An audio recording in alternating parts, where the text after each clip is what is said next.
Entonces, ¿te parece? Ahí. Ok.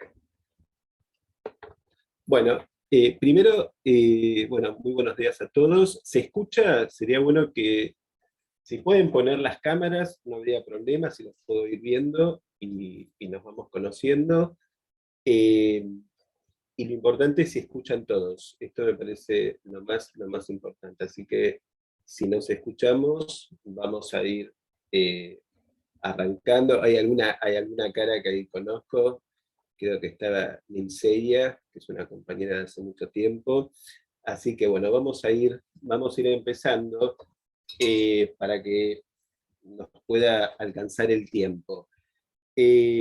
Ante todo, bueno, buenos días y muchas gracias por estar, por participar de este espacio.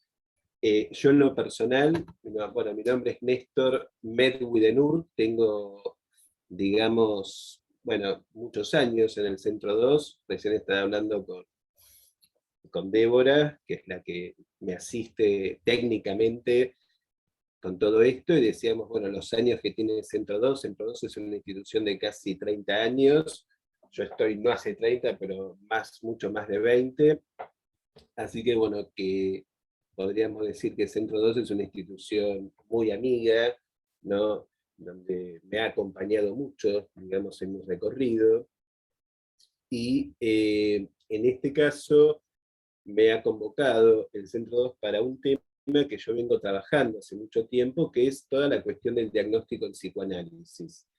Incluso en el Centro 2 ha habido, quizás algunos de ustedes ahora no está funcionando, creo que en algún momento se va a retomar, que era un espacio de investigación que era sobre el diagnóstico, que se llamaba Duda Diagnóstica. Ahí que veo a Nilceya, ella ha estado en este grupo conmigo durante más de 10 años, es un grupo que funcionó, donde justamente la temática, bueno, era la problemática del diagnóstico en psicoanálisis. Así que bueno, más o menos un poco la idea del recorrido de hoy es pensar, ¿no? Vamos a decir que es un poco lo que yo le planteo, siempre lo he trabajado un poco con Patricia Hamra y Alicia Perego. Digamos que cuando hablamos de diagnóstico en psicoanálisis, por lo menos a mí me gusta pensarlo casi en contra.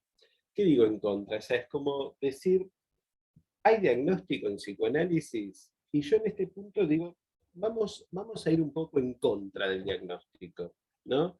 Me parece que ir en contra del diagnóstico es un poco ir hacia otra especificidad del psicoanálisis que no tiene que ver con la clasificación. Entonces, me parece que un primer punto, una primera cuestión que a mí me parece interesante, que es un poco lo que vengo estudiando, lo que vengo investigando, es, me parece que el psicoanálisis es un movimiento, es una práctica clínica que no va hacia el diagnóstico, ¿no? A diferencia de otras prácticas, inclusive la práctica médica o la práctica de la psiquiatría, que podríamos decir que la psiquiatría es una práctica absolutamente diagnóstica, ¿no? Me parece que la psiquiatría, digamos, superpone la idea de diagnóstico a la idea de clasificación, ¿no? Entonces, bueno, tenemos el DSM-3, el DSM-4 y todos los manuales diagnósticos que seguramente todos conocemos y que, digamos, basan básicamente la clínica en una clínica, digamos, clasificatoria. Ahora, la pregunta que, digamos, podemos empezar a hacer es si la orientación del psicoanálisis tiene que ir hacia la clasificación, o sea, hacia el diagnóstico. Yo voy a, digamos, a juntar diagnóstico y clasificación porque quedan bastante superpuestos. Entonces, creo que esta va a ser un taller donde vamos a hablar del diagnóstico pero en contra, ¿no? Es como decir, decimos diagnóstico pero al mismo tiempo me opongo, ¿no? Es como decir, no al diagnóstico, que no significa que no haya cuadros en psicoanálisis, ¿no? Porque de hecho en el psicoanálisis tenemos una nosografía que heredamos de Freud, que no podemos desconocer, pero me parece que la nosografía freudiana yo no la elevaría a la categoría de diagnóstico. Entonces, una separación que podemos hacer es separar, digamos, la nosografía freudiana de lo que puede ser el diagnóstico como clasificación. A todos les pido que si no van entendiendo algo, pueden, digamos, levantar el micrófono y conversar. Me gustaría, si puede ser conversado, yo no tengo ningún problema, y si no, voy siguiendo, digamos, con esta cuestión, ¿no? O sea, con este razonamiento. Entonces, a mí me gustó el título del taller. Creo que el taller es Diagnóstico en Psicoanálisis y dice lo inclasificable, ¿no? Creo que ese título lo armamos con Alicia Perego, y Alicia tomó, ¿no? De lo que yo le dije, tomó lo inclasificable. Entonces, después vamos a ir viendo un poco esto de qué es lo inclasificable. Pero me gusta mucho pensar que el diagnóstico en psicoanálisis tiene que ver con lo que no clasifica. Vamos a ver un poco de qué se trata esto, ¿no? ¿Qué decimos cuando decimos lo inclasificable? ¿No? A diferencia, digamos, de toda la práctica médica o toda la práctica psicológica, que es una práctica de la clasificación. Entonces, tenemos la clasificación y tenemos lo inclasificable para el psicoanálisis, ¿no? Entonces, digo, lo inclasificable sería una categoría, podríamos decir, es la categoría de lo que no clasifica, ¿no? Es una categoría que no clasifica, o sea, no tiene clase. Vamos a decir que el sujeto, ¿no? El hablante, justamente por el hecho de que habla, no pertenece a ninguna clase. O sea, es difícil pensar que el hablante entre en una categoría de clases. Inclusive uno podría decir, están las neurosis, están las psicosis y están las perversiones, pero digamos que no sería una clasificación, porque en realidad la neurosis es una categoría inclasificable para cada hablante, ¿no? Uno puede hablar de neurosis en relación a un sujeto, pero ese sujeto respecto de la neurosis es un inclasificable. O sea, no habría, digamos, una generalidad, ¿no? O una clase donde todos pertenezcan a esa clase de la misma forma.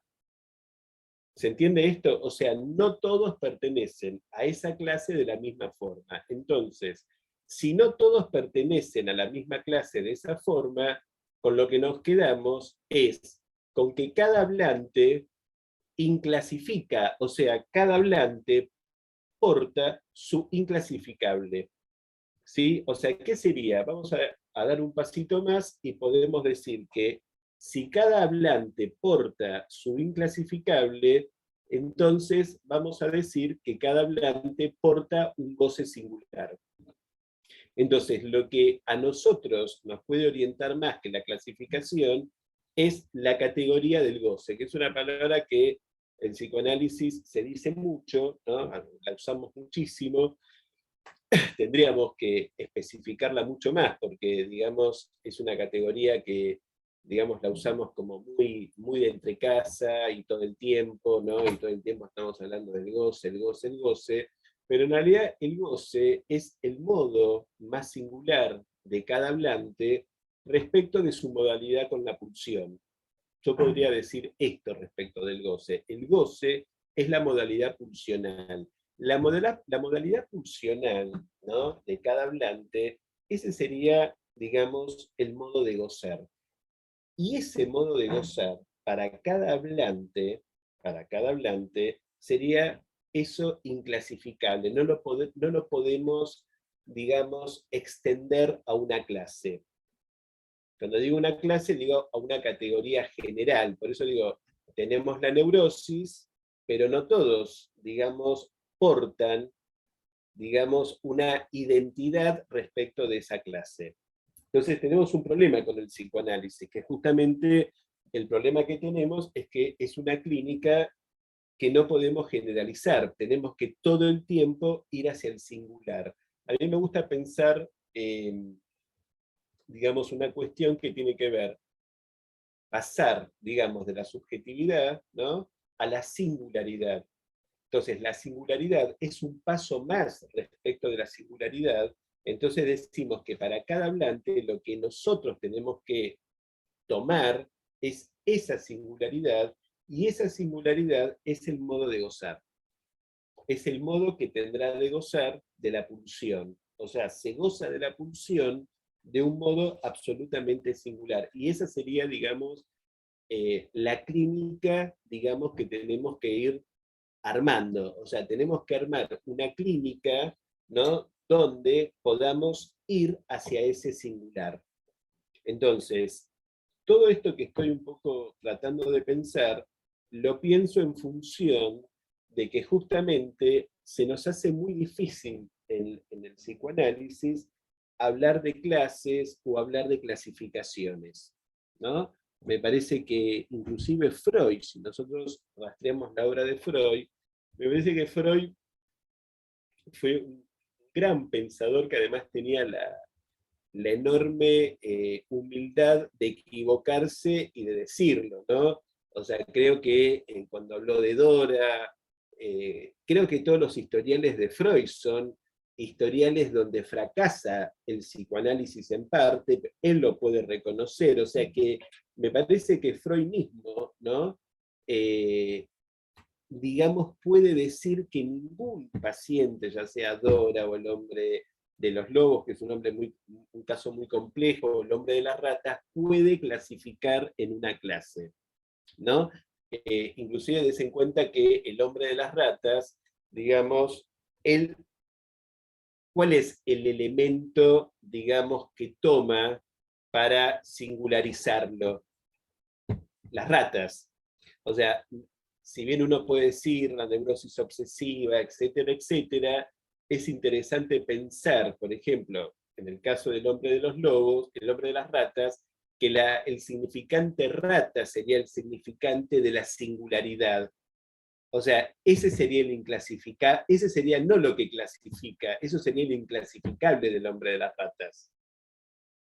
¿Se entiende? O sea, el hombre de las ratas, ¿no?, para poner un ejemplo inclusive muy freudiano, el hombre de las ratas no clasifica, el hombre de las ratas porta esa singularidad que es justamente el significante rata, que es además un significante que Freud lo va trabajando de distintas maneras en el historial. O sea que ya desde Freud, me parece, podemos rastrear, ¿no?, un intento, ¿no?, que después retoma Lacan, que es justamente la cuestión de tomar lo singular, que es el goce de la pulsión, ¿no? Entonces, toda esta cuestión diagnóstica, o toda esta cuestión, digamos, que inclusive en la práctica, o muchos practicantes, seguramente los que están presentes serán colegas que están empezando su práctica, otros que ya están más avanzados, pero siempre, digamos, hay una tendencia en los practicantes, ¿no?, ya seamos más viejos o menos viejos, o con más o menos experiencia, de querer ir hacia el diagnóstico, ¿no? Hay como una vertiginosidad de decir, bueno, ¿y qué es este paciente? Yo siempre advierto que no vayamos hacia esa orientación, no vayamos hacia la orientación del diagnóstico, vayamos mejor hacia la orientación de esa especificidad, de esa singularidad que va a marcar un modo. O sea que nosotros yo podría decir, en lugar de pensar lo clasificatorio, cómo ir ubicando el modo.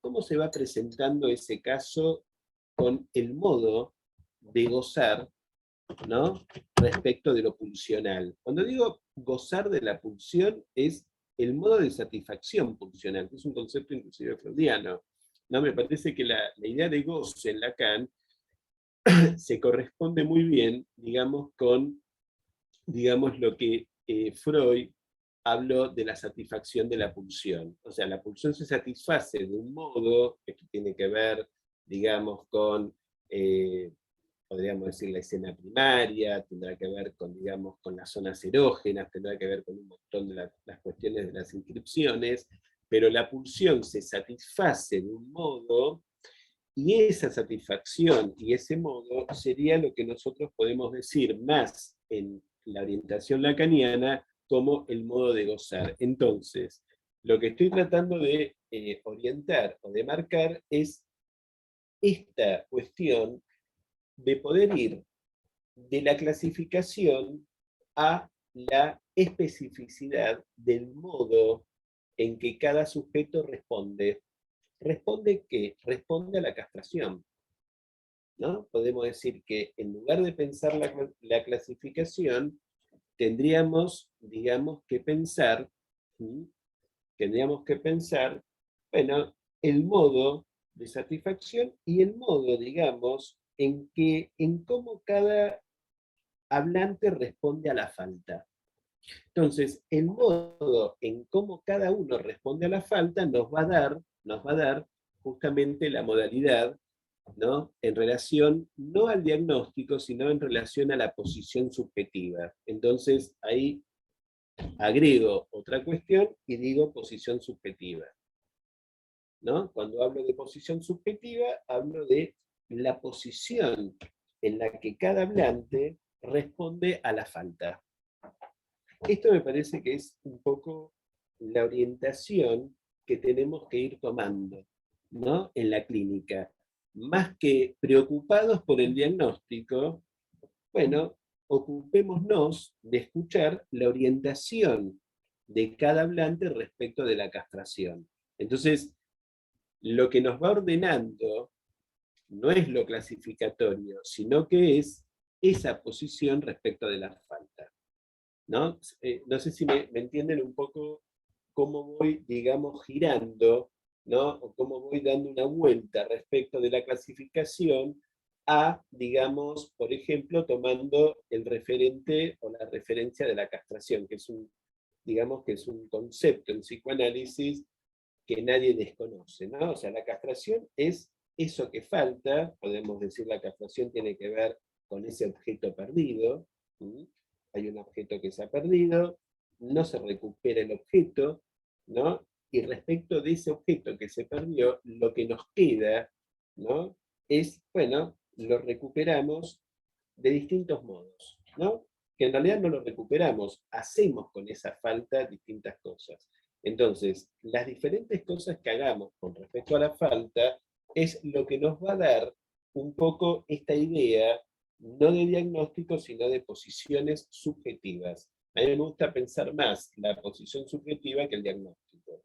Por eso, digamos, esto que decía al principio, ¿no? Vamos un poco en contra, ¿no? Del diagnóstico, para sacarle al psicoanálisis también un poco este rasgo a veces que tiene de, digamos, medio clasificatorio y querer empujar al psicoanálisis hacia una práctica más médica. Yo creo que una de las cosas que me parece que tienen que orientarnos a los que practicamos el psicoanálisis es cómo el psicoanálisis puede, digamos, quedar un poquito al margen de una práctica psiquiátrica médica.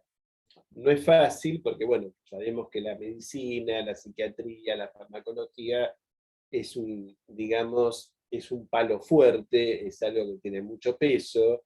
La demanda de la gente es una demanda de curación, ¿no? Y justamente todo el tema que tenemos con el psicoanálisis es que la cura del psicoanálisis no tiene que ver con lo terapéutico. Entonces tenemos ahí varios problemas, ¿no? O sea, varios problemas que tienen que ver con que nuestra práctica, digamos, no responde a ningún estándar terapéutico. Por eso, digamos, estoy trayendo este tema del diagnóstico, porque el diagnóstico también sería o entraría dentro de ese parámetro terapéutico en el cual el psicoanálisis tendría que quedar un poco al margen, ¿no? O sea, la demanda de curación, ¿no? Por parte de un paciente tiene que ser también un poco dejada al margen y poder trabajar con el síntoma, porque esa sería otra cosa. Nosotros lo que tenemos que tomar en general en cualquier, digamos, caso, es el tratamiento del síntoma, no la cura del síntoma. Y eso sería también una novedad respecto del psicoanálisis. No trabajamos con la curación del síntoma, sino que con el tratamiento del síntoma dirigimos la cura. O sea, la dirección de la cura es con el síntoma, no eliminando el síntoma. Estas son, me parece, como cuestiones bastante fundantes, me parece a mí, para pensar la práctica del psicoanálisis. ¿Sí? Porque, digamos, si pensamos en la cura del síntoma, ¿no? O digamos que hay que curar al síntoma, la idea de curación del síntoma es una idea que entra dentro de lo terapéutico, no dentro de lo analítico. Entonces, me parece que nuestra orientación en el psicoanálisis es todo el tiempo ver cómo hacemos entrar al psicoanálisis y cómo no perdernos del psicoanálisis, porque justamente me parece que una cuestión que pasa muy a menudo es que el psicoanálisis se nos escapa. Se nos escapa cuando, digamos, lo superponemos a lo terapéutico. Cuando superponemos el psicoanálisis a lo terapéutico, entonces se nos escapó el psicoanálisis. Entonces, nuestro trabajo cada vez es cómo rescatamos al psicoanálisis como una práctica de lo singular. Y eso singular sería esto que yo decía en relación a lo inclasificable. Ahora, si hasta acá más o menos está, si quieren ir haciendo alguna pregunta o algo que se les ocurra, buenísimo, podemos ir, después podemos tener un espacio de preguntas, pero si hay algo que les surja, digamos, como algo que ya quieren comentar y demás, no se preocupen, me dicen, abren el micrófono y a preguntar, no hay ningún problema. Es más, me parece interesante también trabajar con las preguntas de ustedes. Bueno, si no hay preguntas, y veo que no las hay, tengo que seguir. Entonces digo, lo interesante de toda esta propuesta de lo inclasificable es que justamente me parece que es lo que yo decía antes, lo inclasificable es una categoría que tiene que ver con lo que sale de la clase. Entonces, cuando trabajamos con el psicoanálisis, tenemos que pensar que el psicoanálisis es una práctica, o sea, Lacan dice dos cosas. El psicoanálisis es una práctica de lo real, es una definición que casi da Lacan, y yo digo, además, es una práctica de lo singular. Cuando digo que es una práctica de lo real, una de las definiciones de lo real que podemos articular en este sentido es que lo real es ese singular. Entonces, lo real para cada hablante es ese singular que tendrá que ver con su inclasificable. Entonces tenemos real, singular, inclasificable. ¿Por qué ese real es inclasificable? Porque ese real no hace serie con otra cosa, es ese real. ¿Se entiende lo que digo? O sea, nosotros podemos tomar conceptos generales, que de hecho lo hacemos, porque bueno, leemos, estudiamos, leemos a Freud, leemos a Lacan tiene seminarios, Freud y Lacan tienen una obra inmensa, pero digamos, de todo eso, lo que nosotros tenemos que poder hacer es tomar la categoría de lo real, que es la categoría de lo singular, que es la categoría de lo inclasificable. Entonces, con esas categorías tenemos que operar con el psicoanálisis. Todas esas categorías que estoy nombrando es lo que nos deja, podríamos decir, de la vereda de enfrente de toda práctica psicológica clasificatoria, ¿no? Inclusive, digamos, hoy en día es bastante común, digamos, seguramente a ustedes les pasará, que recibimos casos y que el paciente mismo ya viene con un diagnóstico, ¿no? Porque, bueno, lo buscó por internet, entonces ya se presentan diciendo que tienen ataque de ansiedad o que tienen ansiedad, crisis de ansiedad generalizada, o sea, hay un par de diagnósticos además actualmente que son como, que están muy a la moda, ¿no? O sea, que el paciente viene clasificado Y nosotros quizás el trabajo que tenemos que hacer es sacarlo de la clasificación.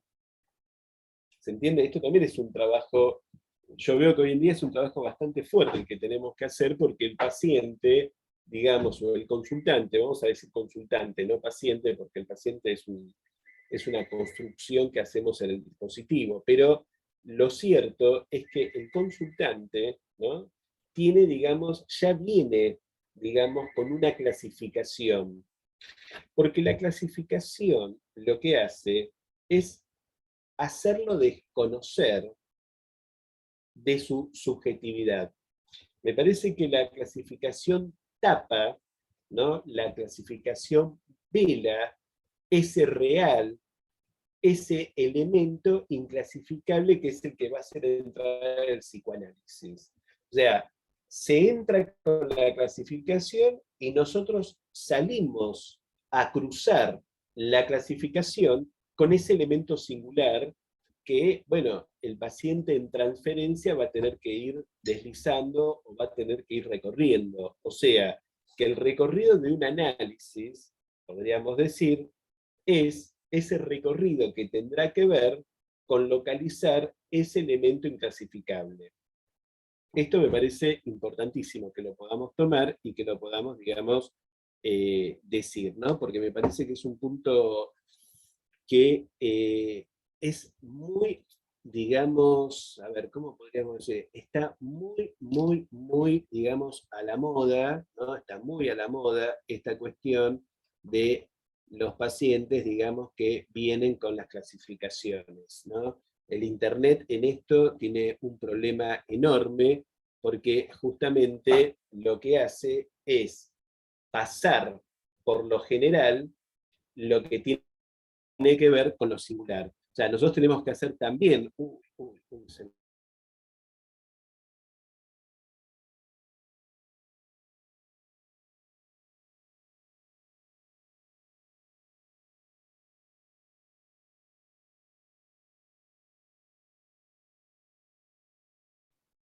Bueno, parece que Néstor... Ah, se le acaba de apagar la computadora, así que vamos a esperar un minuto. Disculpe.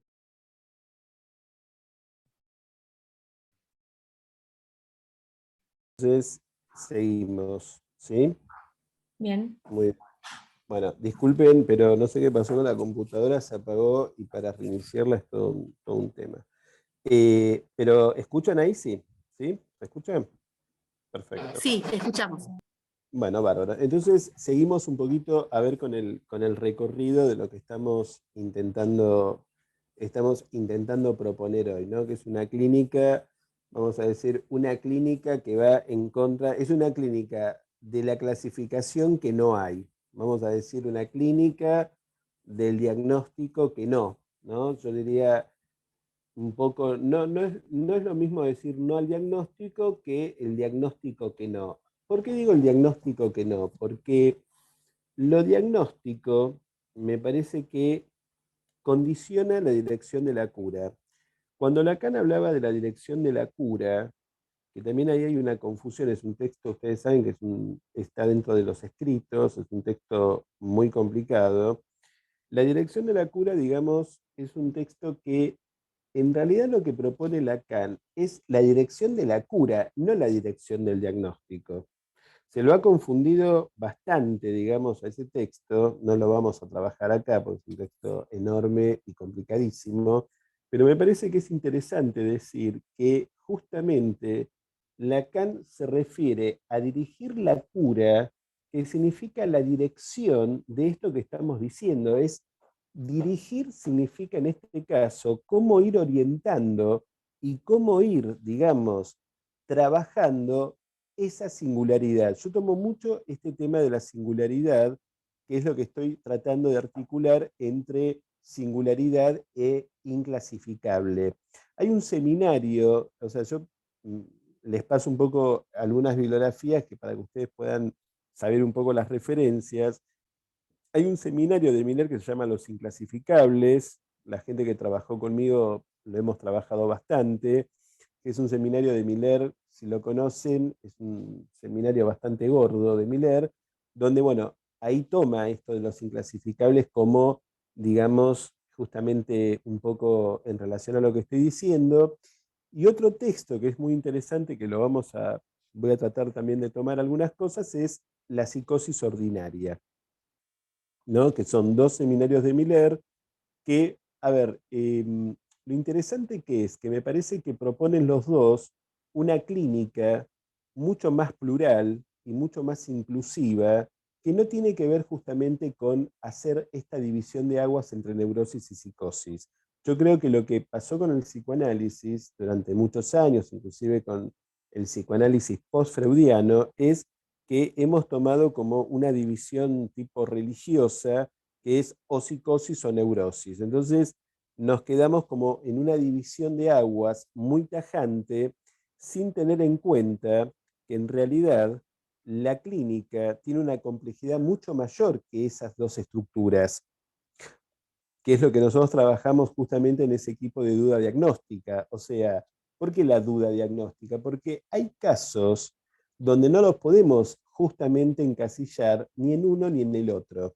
Podremos decir que hay casos mixturados, hay casos de neurosis que portan una locura, hay casos de psicosis que no portan una locura y hay restituciones en distintos cuadros que son restituciones que se toman de otro diagnóstico. O sea, hay neurosis, digamos, que portan la locura, o hay psicosis que se comportan como neurosis. Entonces, en esa complejidad, ¿no? O en esa mixtura, es muy difícil que nosotros podamos encuadrar o que podemos fijar la cosa en neurosis o psicosis. Entonces, una de las cuestiones que voy a ir haciendo entrar en esta cuestión de las clasificaciones o de los diagnósticos es que en relación a todo esto que estoy comentando, lo que Lacan, digamos, un poco, sobre todo en la última enseñanza, va haciendo entrar como idea y como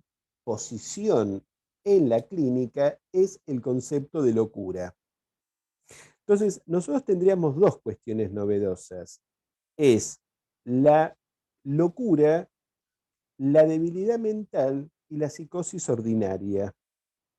O sea, capaz que ya han oído hablar de esto, ¿no? Pero si no, vamos a tratar de ver un poco de qué se trata esto. Pasamos de una clínica, ¿no?, estructuralista, donde está neurosis, psicosis y perversión. Yo no estoy diciendo que esto no esté o no exista, pero vamos a agregar, digamos, otras categorías que tienen que ver justamente con esta idea de lo inclasificable que estoy tratando de hacer entrar. Entonces, cuando hacemos hacer entrar lo inclasificable, entonces vamos a tomar psicosis ordinaria, vamos a tomar debilidad mental y vamos a tomar las locuras.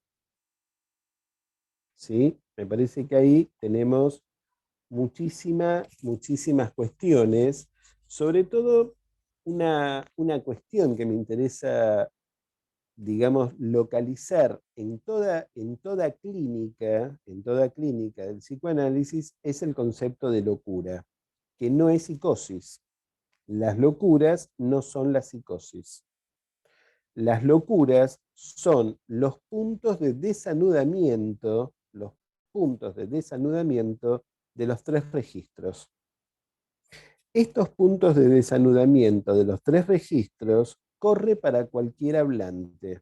O sea que la locura no queda ligada a la psicosis, sino que la locura sería como un eje vertical que recorre cualquier diagnóstico, cualquier situación clínica.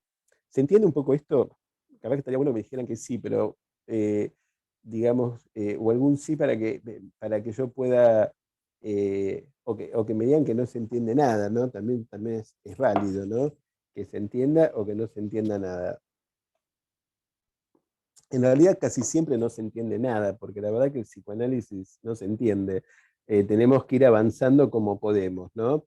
Eh, Acá me dice una colega súper clara, bueno, te agradezco porque necesito que me digan algo, si no me siento me siento solo, acá se me apagó la computadora, un desastre.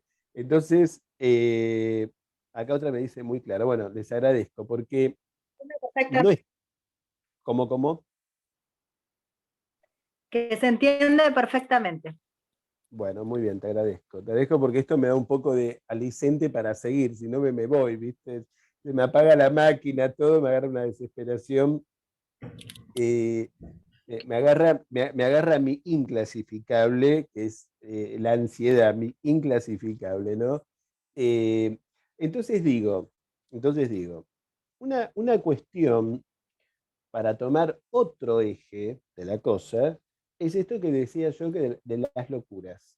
Las locuras, las locuras, Lacan dice que las locuras tienen que ver básicamente con la certeza del yo.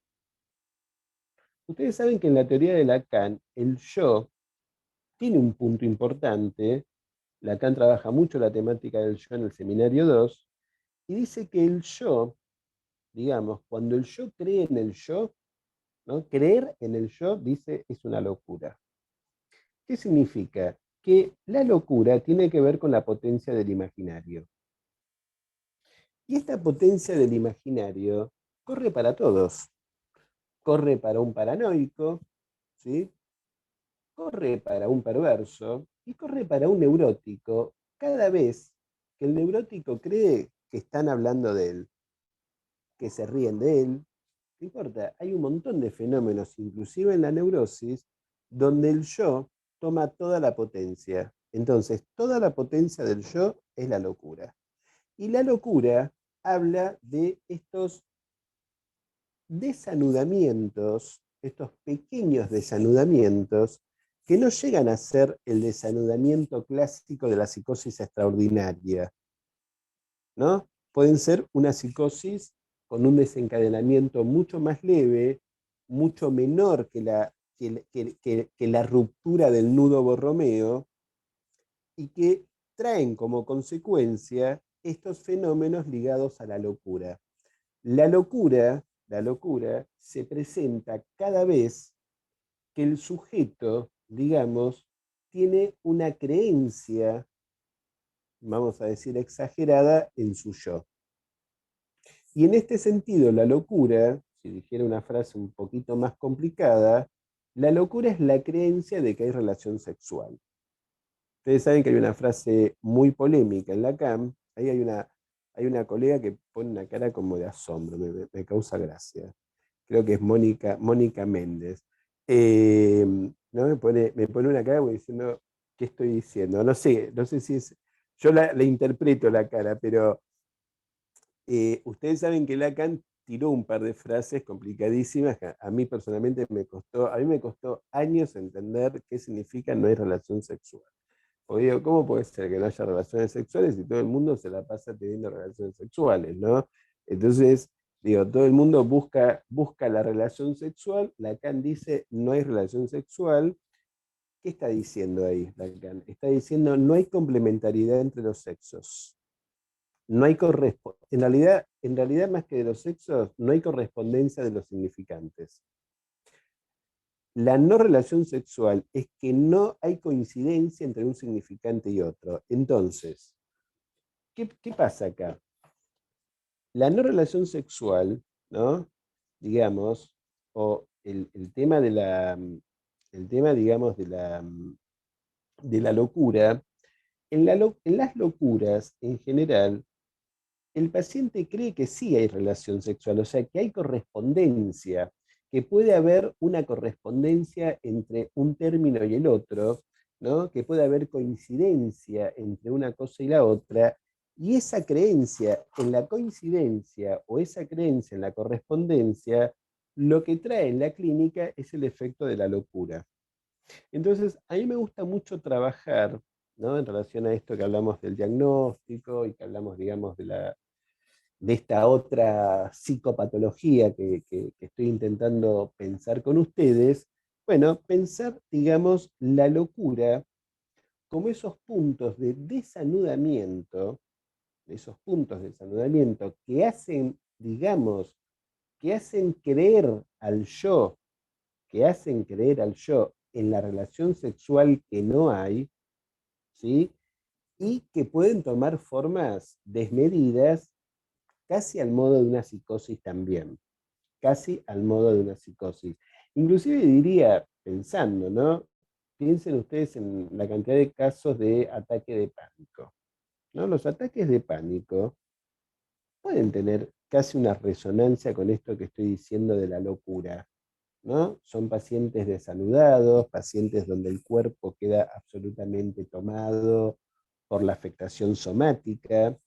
O sea, hoy en día se nos presenta una clínica con una diversidad de síntomas que muchos de ellos están mucho más ligados a la locura que a una psicosis clásica. O sea, tenemos que dejar un poco la idea de la psicosis clásica de Schreber, que no es que no haya psicosis, pero me parece que tenemos que tomar la diversidad clínica de todos estos casos que responden más a la locura como este modo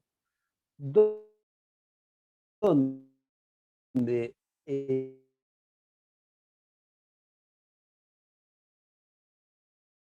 el paciente, digamos, no puede, con el elemento RSI significa que alguien pueda quedar relativamente resguardado bajo el nombre del padre.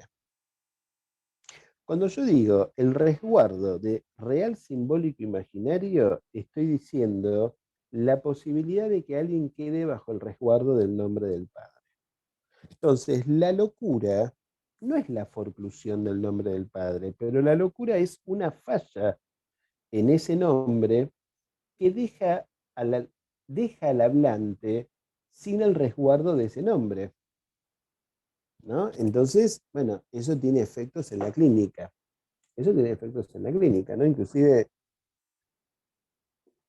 digo, pensándolo, lo estoy pensando ahora con ustedes, porque no lo tengo trabajado, pero podríamos decir, por ejemplo, las adicciones son modos de locuras, ¿no? Es ese desanudamiento donde el paciente cree en la existencia del objeto. Por ejemplo, la locura o la adicción ligada a la locura sería la creencia en el objeto, ¿no? El adicto cree en el objeto, cree que está el objeto. Entonces, la creencia en el objeto es, por ejemplo, un modo de locura. Y de esto podemos decir mucho, porque estamos en una época, ¿no? Estamos en una época, inclusive esto tiene que ver con las nuevas subjetividades, ¿no? Donde estamos en una época donde la pregnancia del objeto, ¿no? La existencia del objeto es una existencia absolutamente feroz. Es una existencia feroz. O sea, en general es muy difícil no creer en el objeto. Creemos en el objeto todo el tiempo. Todo el tiempo creemos en el objeto. Entonces, la creencia en el objeto, de alguna forma, es la existencia, ¿no? De una creencia que tiene que ver con la locura. Entonces, lo que estoy tratando de decir, que la locura casi sería bastante, la locura va muy de la mano con el hablante. ¿Por qué? Porque cuando hablamos nos enloquecemos, dice Lacan. Lacan dice, cuando hablamos nos enloquecemos porque el hablar produce ese primer traumatismo que es la pérdida del objeto. Lacan habló mucho de la locura, y después esto lo articula a otras cosas que vamos a ir tratando de ir viéndolas, ¿no? Donde dice que la locura es ese primer efecto del hablante, porque el hablante ya nace con un traumatismo primero, que es el lenguaje. ¿Por qué el primer traumatismo es el lenguaje? ¿No? Cuando uno habla del trauma, el trauma no hay que ubicarlo, digamos, a ver, lo podemos ubicar en un montón de cosas, ¿no? Hay un montón de hechos que uno puede decir que en sí mismos son traumáticos, ¿no? Inclusive la pandemia podríamos ver los efectos posteriores como un efecto traumático, pero digo, porque bueno, se pone en juego la enfermedad, se pone en juego la muerte, pero si nos vamos más hacia una idea de lo que Lacan quiere conceptualizar, el traumatismo tiene que ver con el habla, porque el humano, cuando se encuentra con el lenguaje, al mismo tiempo se encuentra con ese objeto que perdió. Entonces, ya nacés con ese objeto que no está. Y ahí se va a producir, bueno, el destino que se produzca para cada cual. O sea, en realidad, cada uno de nosotros hacemos el recorrido que podemos hacer respecto de esa pérdida primera. ¿Qué podemos hacer, ¿no? ¿Qué vamos pudiendo hacer con esa pérdida primera? Esa es la clínica que nosotros tenemos que pensar. Por eso estoy dando toda esta vuelta. Obviamente quizás esto no nos cubra todo lo que uno necesite saber y un montón de cosas, pero lo que sí es importante es que, digamos, nuestra nosografía tiene que estar orientada al destino de cada hablante, o sea, qué es lo que cada hablante va a hacer respecto de esa pérdida primera que se produce por el efecto del lenguaje. Esto me parece que es un punto importantísimo y que a mí por lo menos me orienta mucho. No sé qué piensan ustedes, pero me parece que es bastante orientador, ¿no? Poder pensarlo de esa forma. Entonces, dijimos locura, yo también dije debilidad mental. La debilidad mental, Lacan es bastante... ¿Alguien escuchó hablar de la debilidad mental en Lacan? Yo creo que sí, o no sé, ¿no? Porque un poco de agua, porque se me seca mucho la garganta. La debilidad mental es otra posición en el hablante respecto de la falta.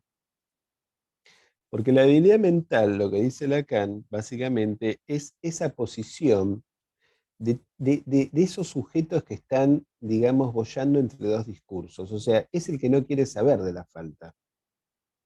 La locura es por la falta, la debilidad mental es la negación de la falta. Son posiciones subjetivas. Des en cuenta que estoy haciendo un movimiento de donde vamos pasando del diagnóstico a las posiciones subjetivas. Esto es lo que yo les quiero proponer en este espacio que vamos a compartir hoy y la semana que viene.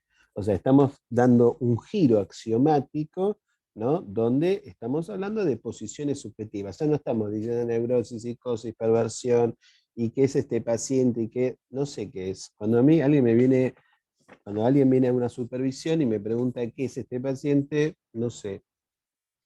El paciente no es, el paciente se produce en el dispositivo, gente.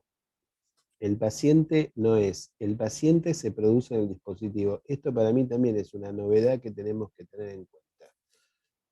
Y que a veces es muy difícil poder entender o poder, digamos, entrar con esa idea, que el paciente no es nada. O sea, no es en términos, no le podemos dar la entidad ontológica del ser diagnóstico. Ojo, el paciente no tiene la entidad del ser diagnóstico. El paciente es un efecto del dispositivo. Entonces, como efecto del dispositivo, cada paciente, cada analizante es ese goce que va deslizando, que es lo que yo decía antes, y que va tomando distintas formas. Bueno, estoy hablando de las locuras, estoy hablando de la debilidad mental, como resoluciones del hablante. El tema es que en la debilidad mental, el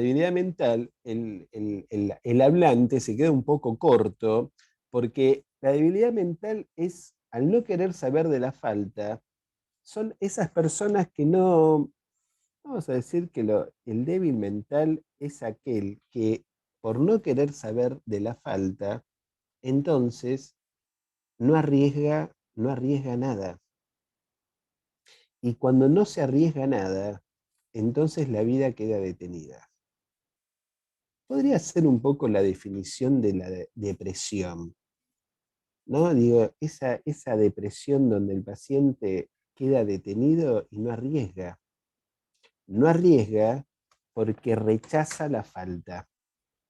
Entonces, podemos decir que en esta clínica que estamos pensando, rechazar la falta es una posición con la debilidad mental. Entonces, es muy probable que esos pacientes que están muy agarrados a rechazar la falta, inclusive dejen los análisis. A veces pasa, ¿no?, que el paciente deja el análisis porque no quiere saber de la castración, no quiere saber de ese objeto que se perdió por el hecho mismo del habla.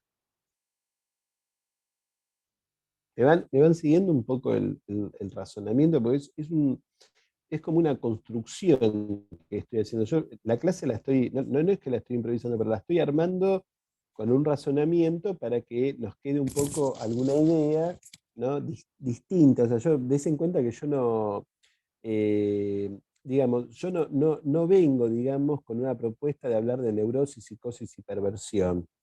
Si quieren puedo hablar, pero no es la propuesta. Néstor, Néstor, ¿cómo estás? ¿Te puedo hacer ¿Qué tal, Ana? una, un comentario, ¿no? ¿Cómo no? ¿Podemos hablar de inhibición?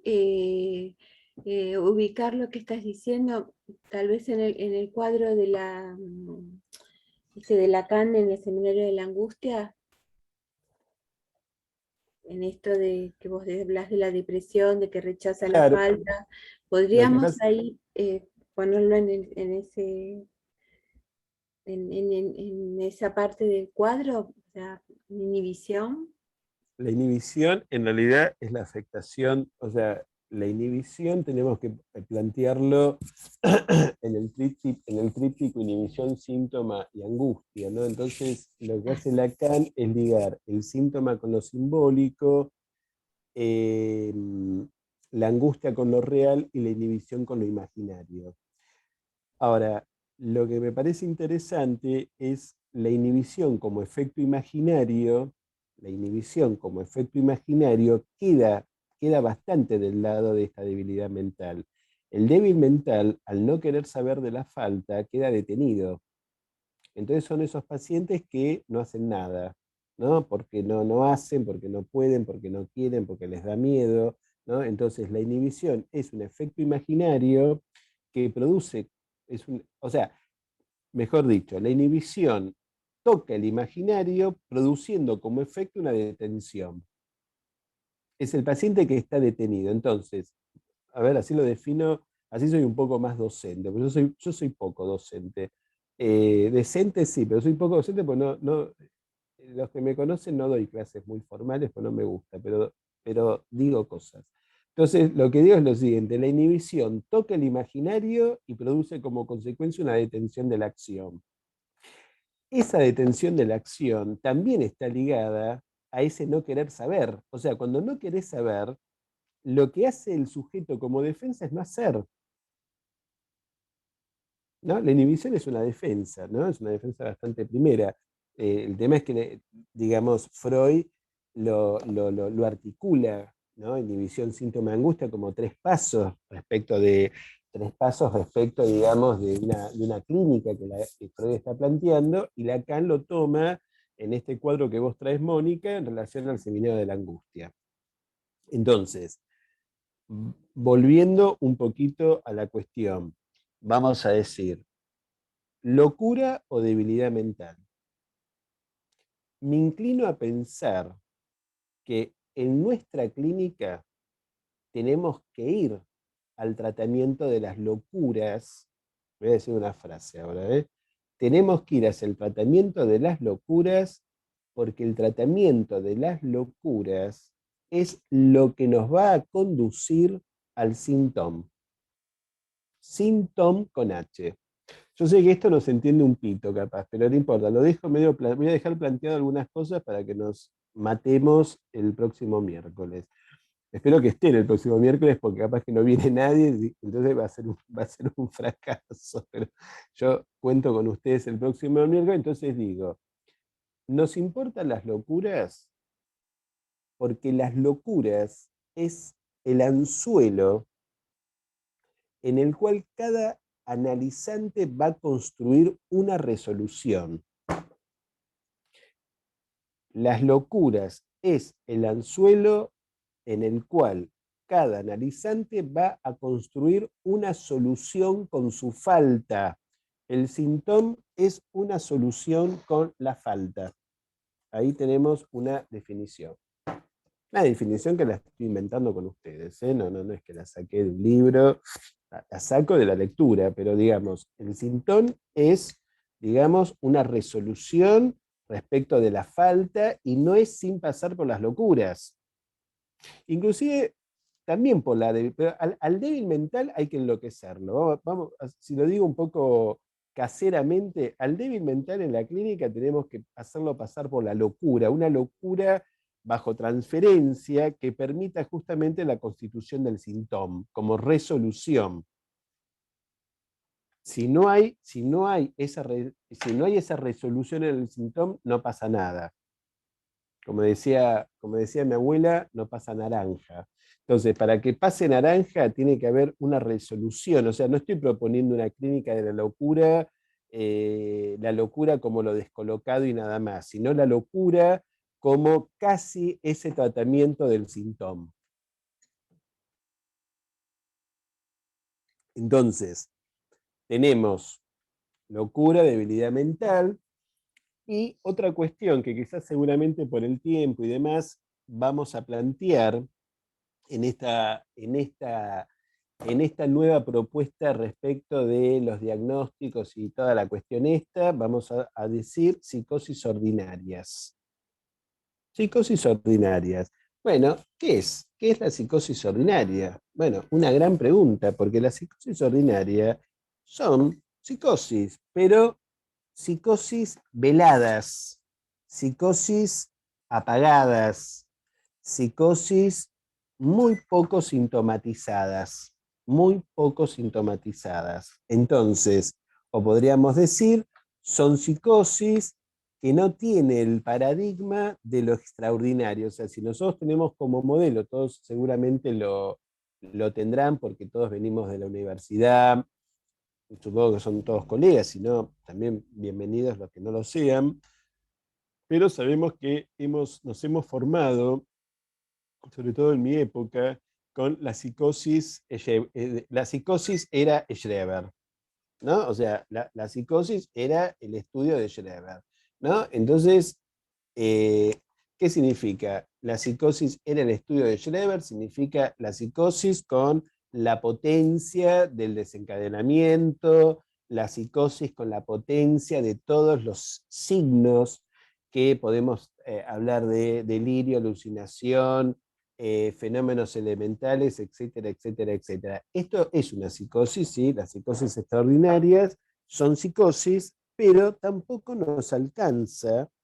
esto nos alcanza para hablar de una serie de casos, que tienen que ver, digamos, con casos donde se presentan fenómenos, vamos a decir, fenómenos de márgenes, o sea, una fenomenología poco clara, más difusa, ¿no? Y que también, digamos, tienen, digamos, la posibilidad de poder entrar en el dispositivo. Esto les cuento un poco anecdóticamente, pero tiene que ver inclusive con el espacio que estamos teniendo ahora. En realidad este tema de la psicosis ordinaria, ¿alguien quiere hablar? Porque creo que hay un micrófono. Bueno, entonces les decía, esta idea de la psicosis ordinaria que yo vengo estudiando hace muchos años, es lo que me permitió a mí, y agradezco mucho al Centro 2, hacer entrar un poco esto al Centro 2, y es lo que hizo ampliar mucho las admisiones en el Centro 2, o sea, poder admitir pacientes con ciertos rasgos, quizás poco claros, ¿no? Que podían ser psicosis ordinaria, y que ahí por eso se creó este equipo de duda diagnóstica. Estoy hablando hace casi 15 años atrás, ¿no? Porque antes había toda una... En general siempre hay todo como una cuestión bastante mítica de que, bueno, psicosis no, la gente tiene miedo a la psicosis, los colegas huyen cuando hablamos de psicosis. En realidad, la verdad que hay que tenerle más cariño a la psicosis porque nos enseña mucho. Ustedes saben que Lacan inclusive hace su tesis de doctorado con el caso Aimé, y Lacan entra por la psicosis al psicoanálisis, ¿no? Así como Freud entra con la neurosis, Lacan entra con la psicosis. Entonces, algo que yo tengo que agradecerle al Centro 2 en la formación mía y de muchos colegas es que a través de todas estas cuestiones que estamos planteando hoy, esto permitió ampliar mucho los criterios de admisión en pacientes que consultan al centro, ¿no? Donde la psicosis ordinaria, digamos, bueno, está, digamos, vigente. Con lo cual, tenemos que armar de nuevo este equipo de duda diagnóstica, así que los que estén interesados en armar un equipo de investigación, vamos a hacerlo y lo vamos a proponer a la dirección. Porque la verdad que es muy interesante esto, porque justamente lo que pasaba en el Centro 2 hace 25 años, por decirlo algo, es que se admitían casos de neurosis prácticamente siempre, ¿no? Y sin embargo había un montón de casuística, un montón de consultantes que también pueden ser absolutamente plausibles de ser analizados. O sea, lo que quiero decir, que el psicoanálisis no es para, a ver, no es para unos sí o para otros no, es para cualquiera que tenga la disponibilidad de acceder al dispositivo. O sea, el acceso al dispositivo lo dan dos cosas: el deseo del analista y el consentimiento analizante. Que haya consentimiento analizante y que haya deseo del analista. Esto es lo que permite el dispositivo. No si alguien es más neurótico, menos. Obviamente que hay distintos casos, hay casos muy complicados. Hoy día la clínica es muy complicada, ¿no? Justamente yo decía la vez pasada, hablando con otros colegas, que a mí mismo me llama mucho la atención los casos raros que hay, inclusive en adolescentes, ¿no? Hay una casuística muy particular, ¿no? Donde la cuestión del cuerpo, la cuestión, digamos, de la flagelación del cuerpo está muy vigente. Pero digo, todo eso no tiene que ser un punto de exclusión, sino que tiene que ser un punto de entrada para el psicoanálisis. O sea, el psicoanálisis tiene que entrar con la complejidad partiendo de esto que estoy diciendo, que es deseo del analista como función y consentimiento analizante. Si no hay consentimiento analizante, no hay análisis para nadie. Inclusive también hay muchos casos de gente que viene al Centro 2 y mucha gente obviamente inicia sus análisis de una forma espectacular y otros no. Digamos, ¿por qué? Porque justamente algunos no dan no dan el sí. Para que haya análisis hay que dar el sí. Y el sí se da, ¿no? Acá me preguntan, ¿cómo consentimiento? Tiene que haber consentimiento, estoy contestando lo que me pregunta una colega, consentimiento analizante. Consentimiento analizante. Entonces, digo, de esa manera construimos, digamos, el dispositivo. Deseo del analista, consentimiento analizante. Entonces, digo, en este contexto que estoy diciendo, no nos queda tan limitada la clínica en decir, bueno, neurosis sí, psicosis no. No, neurosis sí, psicosis no, no. O sea, vamos a hacer entrar, ¿no? Obviamente, es algo que haya casos muy particulares, ¿no? Pero digamos, vamos a hacer entrar todo aquel hablante que pueda formular una demanda y dé el consentimiento de esa demanda en función del deseo del analista. En función del deseo del analista. Entonces, ahí se nos arma la clínica, porque si no, hacemos una clínica segregativa. ¿Qué significa una clínica segregativa? No, este no porque no me gusta, el otro no porque no sé qué, y fulano mejor que no entre porque no me gustó la cara. No, o sea, digamos, tenemos que dejarnos un poco tomar por esa demanda de cada uno, siempre y cuando también nosotros estemos atentos a poder hacer uso de esa función que Lacan llamó muy bien, que es el deseo del analista. Y el deseo del analista se consigue cuando alguien se pudo analizar mucho tiempo y despejar el fantasma que lo atrapa. O sea, el analista tiene que también haber tenido una cierta salida de su propia debilidad mental. El analista también, ahí Mónica me encantan las caras que pone Mónica, porque son muy elocuaces. Entonces, para que haya análisis, la persona del analista tuvo que haber atravesado su propia debilidad mental, o sea, su propio rechazo a la castración. Entonces, yo dejaría capaz, más o menos por la hora, y para no aburrirlos, capaz que ya están reaburridos,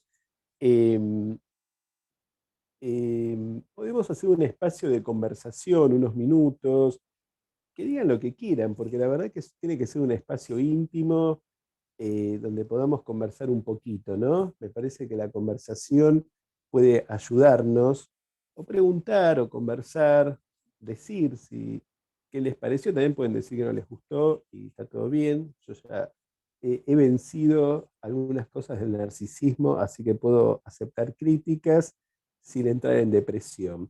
Pero, digamos, me parece que yo hoy dejaría hasta acá, quizás la semana que viene retomaría esto y ampliaría un poco algunas cosas, y hasta sería interesante que ustedes, hacemos trabajar un poquito a ustedes, como esto tiene la característica de taller, no es una conferencia, quizás que ustedes traigan algún caso raro, ¿no? Como que alguien quizás tenga ganas de hacer una pequeña, ¿no?, presentación de un caso raro, de un caso que, ¿no?, les llame la atención, porque también otra cosa que les puedo decir, que toda esta clínica de lo que estoy diciendo, toda esta clínica, digamos, tiene que ver con lo que llama también Miller los casos raros.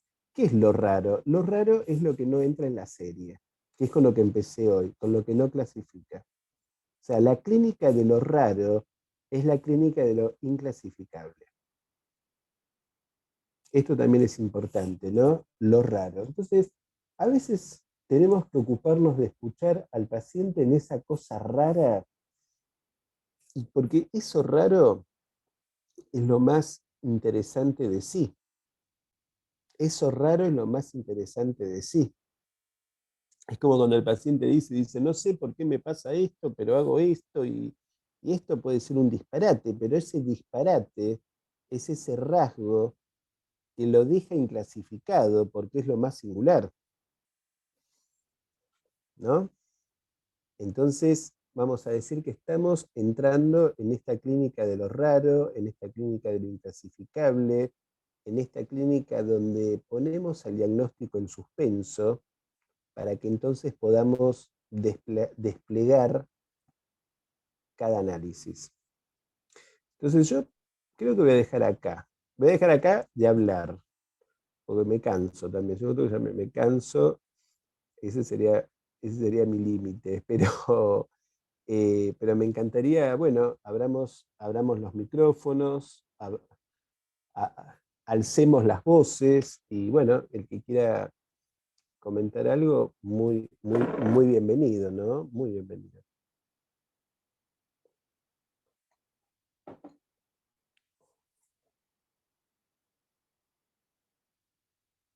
Así que lo que quieran, ¿no? Pueden. Hola, buenos días. ¿Qué tal? ¿Qué Eh, tal? bueno, Néstor, yo la verdad que quería nada, agradecerte porque estuvo muy linda la exposición, súper comprensible todo. Y nada, la Bueno, verdad emocionada para el próximo miércoles. bueno, te esperamos, que me da mucha, mucha alegría saberlo, porque es una temática, no es fácil condensarla en 2 encuentros, son cosas que venimos investigando hace años, o sea que traté de ser claro. Disculpen el accidente de la computadora, pero bueno, me excedió. La tecnología, les juro que me excede. O sea, la tecnología es como ese objeto, ese oscuro objeto del deseo. ¿Pudieron seguir, o sea, capaz que les preguntaría yo a ustedes, ¿pudieron un poquito como seguir esta línea de pasar de la clasificación a esto de lo inclasificable, como este giro que yo intenté transmitir? Sí, sí, sí. Yo por lo menos lo entendí. Mm. Y los demás, ¿qué podrían, cómo les resonó, digamos, esto?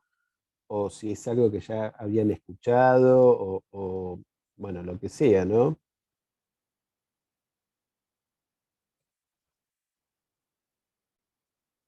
Bueno, están poco habladores.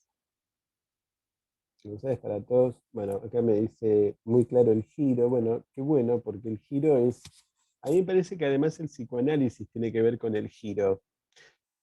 El psicoanálisis se produce por giros y por salto. El psicoanálisis se produce por giro y por salto. El psicoanálisis no es una linealidad. El psicoanálisis es un giro y un salto. Ahí, donde hay giro y salto, hay psicoanálisis, ¿eh? Así que está bueno esto de tomar el giro, ¿no? El girar es lo que produce de que haya psicoanálisis. Por eso Lacan dice en el seminario 24, el psicoanálisis no es una progresión, no es un progreso. A mí me gusta mucho esa frase de Lacan del seminario 24, ¿no? Bueno, pero digamos, esto es interesante, que el psicoanálisis no sea un progreso. No se trata de que el paciente progrese, se trata de justamente el tratamiento de lo inclasificable, ¿no? Y vuelvo un poco con esa idea que me parece, a mí me encanta esta idea de lo inclasificable. Me gusta mucho pensarlo así y me gusta mucho tomar esa idea, ¿no? Bueno, sí, a ver si alguien más se anima. O sea, me han escrito cosas muy agradables de que les gustó, que han entendido, con lo cual me alegra el día porque yo estaba nervioso, hoy ya me desperté histérico, dije, ¿qué voy a decir? No se va a entender nada. Bueno, lo que le pasa a todo neurótico, ¿vio? O sea, a todos los neuróticos nos pasa eso, no sé nada, ¿qué voy a decir? Bueno, vieron, uno tiene que también declarar que es neurótico, porque la declaración de la propia neurosis hace que uno pueda dar pasos también. Eh, Bien, acá me ponen muy didáctico, o sea, me gustaría que hable, si alguien quiere, vos Nilcelia, que bueno, sos una colega, una compañera de tanto tiempo, capaz que no querés hablar, pero vos compartiste el taller de la duda, el grupo de duda diagnóstica muchos años, ¿no? Así que te agradezco mucho que estés, Nilcelia, una, una gran compañera, Nilcelia, además, una anécdota, ¿eh? Gracias, Néstor. ¿Me escuchás? Sí, te escucho perfecto, Muchas perfecto. gracias. Muy linda la exposición y muy claro todo. Bueno, me alegro. Y además, les cuento, esto es una anécdota, pero digamos, Nilceia era, en el grupo nuestro, era la que le tocaban casos, les puedo asegurar, los casos más complicados, re jodidos, unos casos, y ella pobre ahí luchando con una clínica infernal. Creo que los peores casos del centro 2 lo tenía Nilceia. Pero bueno, pero lo podíamos ir llevando, ir llevando. Así que, bueno, me alegra mucho verla en Nilceia. Mónica, ¿vos querías decir algo? No, levantaste. No, ok. Bueno, está bien. Entonces, vamos a, vamos a retomar la semana que viene a las 10:30. Pueden leer, yo ya les sugerí, hay 3 seminarios, hay 2, los inclasificables, la psicosis ordinaria, después hay otro libro de Miller que se llama Desarraigados, es muy interesante y que habla de los distintos desencadenamientos que puede ir teniendo alguien, digamos, en la vida, ¿no? Como distintos desanudamientos, desenganches, y digamos, esa es una cuestión muy importante y muy interesante para trabajar. Y un poco lo que les he hablado está tomado para que tengan las referencias, el seminario 21, el seminario 22. En realidad me sirvo, digamos, más que nada de la enseñanza de Lacan que va de los seminarios 17 en adelante, que es, es el momento de Lacan topológico, ¿no? Es el Lacan que se rompió la cabeza con el nudo Borromeo y con la topología. Más o menos parto de esa línea para que tengan una idea, pero también del Lacan del lenguaje, porque Lacan nunca abandonó la idea del lenguaje, ¿no? Y por eso hablaba hoy que el traumatismo más significativo para todos nosotros es el hecho de hablar, porque el hablar es lo que nos produce el desencuentro con la cosa. Esto es una idea que me parece muy importante y me parece muy, muy nodal que la tengan en cuenta, que el verdadero trauma primero de todos es esa. Hay una pregunta en el chat. ¿Qué pregunta? A ver. No sé cómo ver. ¿Cómo hago con el chat? Si querés te la Sí. leo, Néstor, de Dale. Fátima Palacios, dice una pregunta, y en el caso de que el paciente pregunte acerca de su diagnóstico, ¿qué se hace? Yo le diría, si me preguntan el diagnóstico, yo le digo, lo escucho. Si el paciente me pregunta a mí el diagnóstico, en realidad cuando me preguntan el diagnóstico yo le devuelvo un poco la pelota y le digo, ¿qué piensa él de qué diagnóstico tiene? ¿Cómo diagnosticaría su caso? O sea, en realidad yo mantendría el suspenso de esa pregunta, no la respuesta. Porque también es interesante cuando el paciente puede construir su diagnóstico, ¿no? Que es con su propio fantasma. Ayer un colega me dijo algo hablando, él es psiquiatra, pero es un tipo muy piola y yo le consulto cosas de psiquiatría.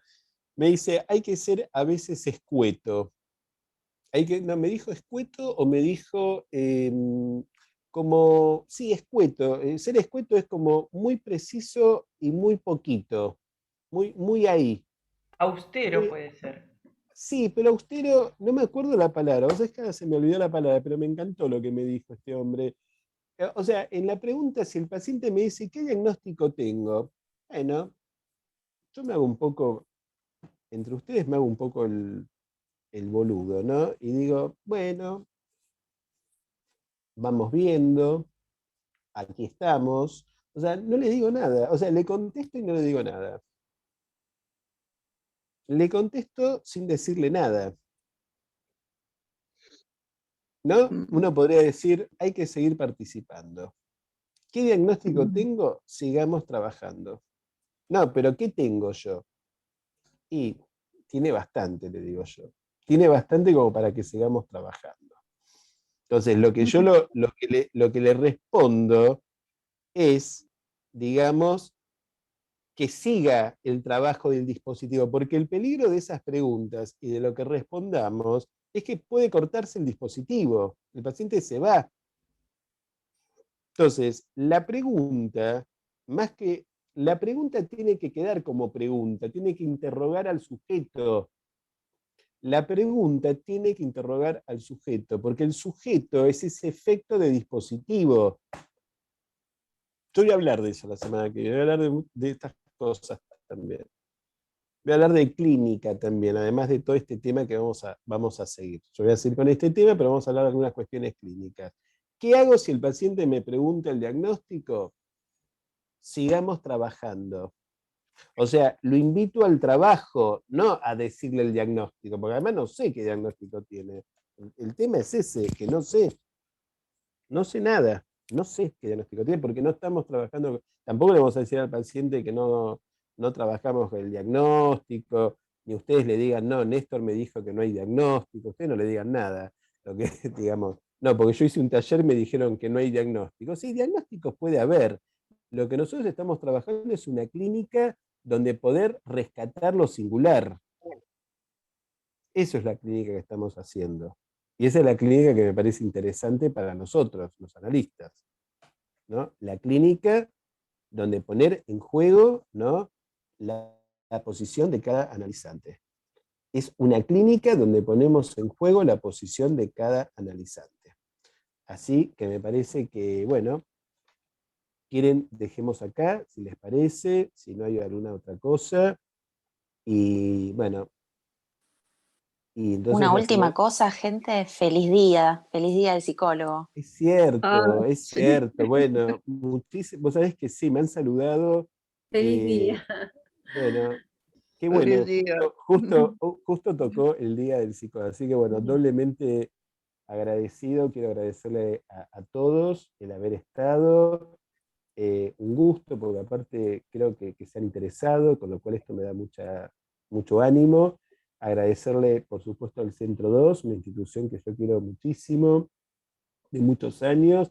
Agradecerle a Débora, que Débora es una divina, me reayudó todos mis ataques de locura, voy hablando de locura, Débora los pudo contener maravillosamente, así que Débora, te agradezco enormemente tu apoyo y la colaboración. No, bueno, Em, claro. y bueno, y doblemente agradecido que hoy, bueno, podemos festejar este día nuestro trabajando, que creo que es la mejor forma de festejarlo, ¿no? O sea, me parece que el analista tiene que ser un trabajador incansable. Así que los invito a trabajar, lean, si traen algún material clínico, muy bienvenido, me encantaría que alguien se anime y traiga cualquier cosa, lo que se les ocurra, no importa, no se repriman, no piensen si está bien, si está mal, ustedes traigan lo que se les ocurra, que también lo podemos poner a trabajar. Entonces, a todos un beso enorme, muchas gracias, y entonces nos vemos el próximo miércoles. Yo acá con la mano Chao, los, Néstor. lo- Gracias. los- Gracias, Gracias por Néstor. todo. gracias a ustedes, muy amable, y gracias. Y vuelvan, porque si el miércoles no vienen me voy a deprimir, así que Obvio. vuelvan, porque si no El vuelven, miércoles. ahí voy a ver qué diagnóstico tengo yo si no vuelven, a ver qué pasa. Bueno, un abrazo, un beso enorme, enorme. Gracias. Hasta luego, Hasta el hasta luego, miércoles. Chao. Gracias. hasta luego.